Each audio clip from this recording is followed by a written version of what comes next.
يا عظيما في علاه مد قلبي بالحياة. أمح يا رحمن وزري أنت تغفر للعصاة. عشت في الدنيا حزينة كم شكت مني الصلاة. مصحفي مل ابتعادي عنه في كل اتجاه. في حمى الشهوات ضعت سرت في درب الغواه. ينقضي ليلي بذنب فوق شاشات أراه. لكن اليوم إلهي تبت في ليل القساه. قد علمت الآن حقا كيف ترتاح الفتاة. إنني لله أسعى أرتجي منه رضاه. زفرات الصدر قالت آه يا رباه آه. مارية بنت بيضاء جميلة كانت مشهورة بين صديقاتها بالضحك، لكنها كانت تحمل صفة قبيحة. عاشت مارية حياتها على لهو ومعاصي، كانت تقضي حياتها على ذنوب، يناديها ربها فلا تستجيب. كانت تريد أن تكون مغنية مشهورة ولا شيء آخر، فكانت في الجامعة في السنة الأولى لديها الكثير من الصديقات والأصدقاء. كانت تتلذذ بصنع الفتنة بينهم، فقد جعلت شابا يفسد عقد زواجه مع امرأته التي كانت طالبة معهم بسبب النميمة التي كانت تمشي بها بين الرجل وزوجته. كانت تتلذذ بالنميمة والفتنة بين الناس. فكم أفسدت مارية.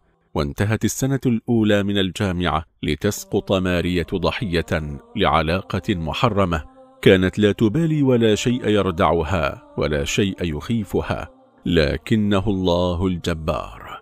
خرجت تلك الفتاة في ليلة صدمتها سيارة في حادث مروع، وحملت إلى المستشفى، ولم يعلم الأهل بها إلا في اليوم الثاني. جاءوها في غرفة العناية، لم تتحرك مارية ولا تستطيع أن تتكلم. الأجهزة والأنابيب تملأها.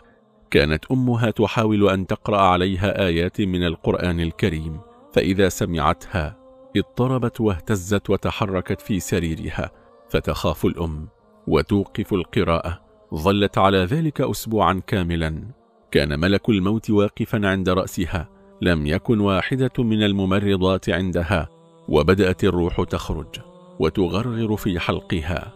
تمنت لو تصرخ بكل ما أوتيت من قوة: يا رب أرجعني إلى الدنيا لأعمل صالحا، يا رب أرجعني إلى الدنيا لأصلي، يا رب أرجعني إلى الدنيا لأرضيك ولأعمل الخير وأتحجب وأفعل الصالحات، يا ربي يا ربي.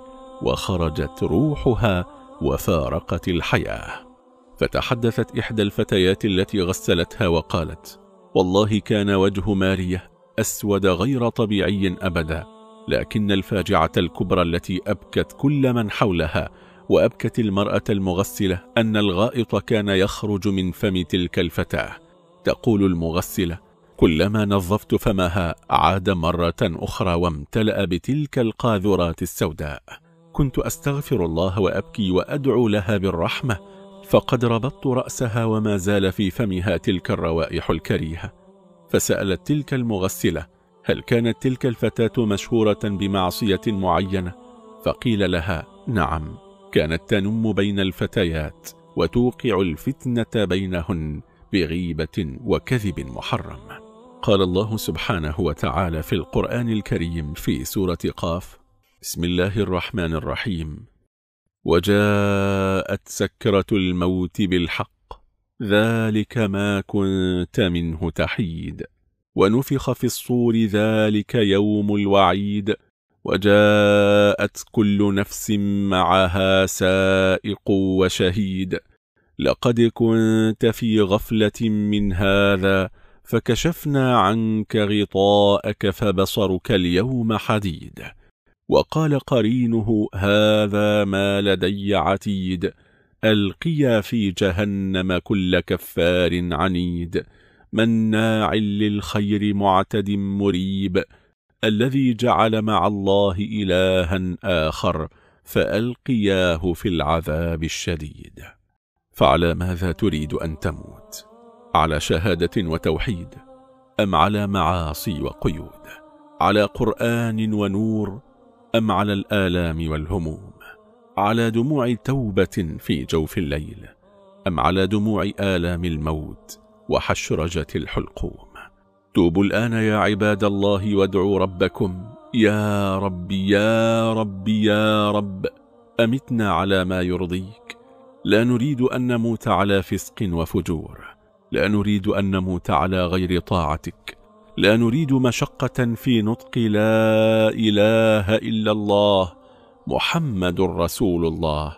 قال الله سبحانه وتعالى في سورة هود: وكذلك أخذ ربك إذا أخذ القرى وهي ظالمة إن أخذه أليم شديد إن في ذلك لآية لمن خاف عذاب الآخرة ذلك يوم مجموع له الناس وذلك يوم مشهود.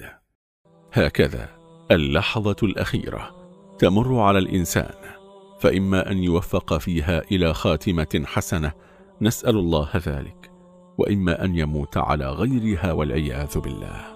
قال نبينا وحبيبنا وشفيعنا محمد صلى الله عليه وسلم: من كان آخر كلامه لا إله إلا الله دخل الجنة. فاللهم لا تقبض أرواحنا إلا على لا إله إلا الله محمد رسول الله. اللهم لا تمتنا إلا وأنت راض عنا. اللهم ثبتنا بالقول الثابت في الحياة الدنيا وفي الآخرة. ربنا لا تزغ قلوبنا بعد إذ هديتنا وهب لنا من لدنك رحمة إنك أنت الوهاب. اللهم يا مقلب القلوب ثبت قلوبنا على دينك، ويا مصرف القلوب صرف قلوبنا على طاعتك. ربنا آتنا في الدنيا حسنة وفي الآخرة حسنة وقنا عذاب النار. اللهم أصلح أعمالنا وأخلص نياتنا وأحسن خاتمتنا وهون علينا سكرات الموت، وارزقنا الفردوس الأعلى من الجنة بغير حساب ولا سابقة عذاب. هذا والله تعالى أعلى وأعلم، وصلى الله وسلم وبارك على سيدنا محمد وعلى آله وصحبه أجمعين. دمتم في رعاية الله وأمنه، والسلام عليكم ورحمة الله وبركاته. مشاهدين الكرام، لا تنسوا الإعجاب بالفيديو والاشتراك بالقناة تشجيعا لنا لنستمر في عرض المزيد من الفيديوهات إن شاء الله تعالى.